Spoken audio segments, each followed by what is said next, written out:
In this video, I will show you how you can perform a factory reset on your Samsung Galaxy S26, S26 Plus, or the S26 Ultra.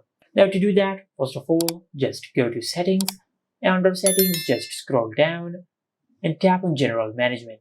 From here, just scroll down a bit and tap on Reset. Now on this page, you will find the option for Factory Data Reset. Now just tap on it.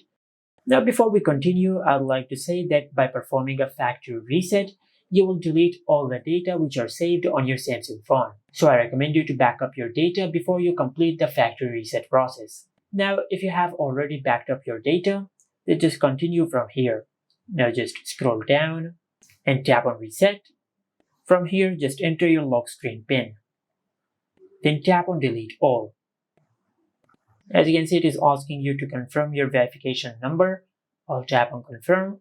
And from here, just enter the password of your Samsung account. Now, after you enter the password of your Samsung account, then tap on OK.